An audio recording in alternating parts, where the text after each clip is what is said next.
जय माताजी मित्रों, जय भवानी। હું પૂનમ ઠાકોર, સતલાસના તાલુકા મીડિયા સેલ યુવા ક્ષત્રિય સેના।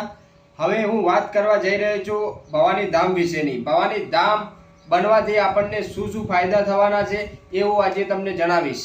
મિત્રો, ભવાની ધામ એટલા માટે બનાવવાનું છે, એક તો આપણે ક્ષત્રિયોની એકતા કરવાની છે કે ક્ષત્રિયો એક થઈ જશે તો ભવાની ધામ બની જશે। ભવાની ધામ બનશે ને આપણે એકત્રિત હશું, એકતા હશે આપણે તો આપણી સરકાર બનાવી હશે કે પછી સમાજમાં ગમે તે કંઈ કરવું હશે ને આપણે એકતાના કારણે બધું જ થવાનું છે। મિત્રો, હમણાંના દાખલા તમે જોયા હશે, વામૈયાનો બનાવો બન્યો, પછી એક કડીમાં બન્યો, તેમાં આપણા સમાજને આપણે ન્યાય લેવા માટે મિત્રો આપણે રોડ ઉપર આવવું પડે છે।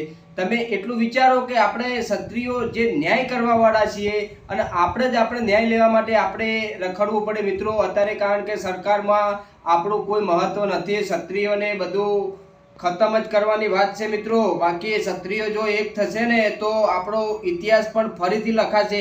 ઠાકોર દરબાર જ્યારે એક રસ્તા ઉપર ચાલશે ને ત્યારે આપણો ઇતિહાસ ફરીથી 110% લખાશે। પણ મિત્રો એના માટે આપણે એકતા કરવાની છે ને એ એકતા કરવા માટે આપણે ભવાની ધામ બનાવવાનું છે। મિત્રો, ભવાની ધામમાં 51 શક્તિપીઠોમાંથી જ્યોત લાવીને બનાવવાની છે। આપણે આસ્થાનું કેન્દ્ર તો બનશે પણ સાથે સાથે આપણું શિક્ષણનું હોય કે ગમે તે તેમાં સ્પર્ધાત્મક પરીક્ષાઓને બહુ બધું મોટું આયોજન કરવાનું છે। 100 વીઘાના જમીનમાં બનાવવાનું છે મિત્રો। માટે એમાં એવું નહીં કે ભાઈ આસ્થાનું તો બનશે પ્લસ કે આપણું શિક્ષણ માટેનું ત્યાંથી દીકરાઓ આપણા જે છોકરાઓ ભણશે ગણશે અને આગળ વધશે ત્યાં અત્તર લાઇબ્રેરીની સુવિધા પણ કરવામાં છે। બહુ બધું સરસ થઈ જશે અને ભવાની ધામ બનશે તો આપણા સમાજનો વિકાસ છે મિત્રો।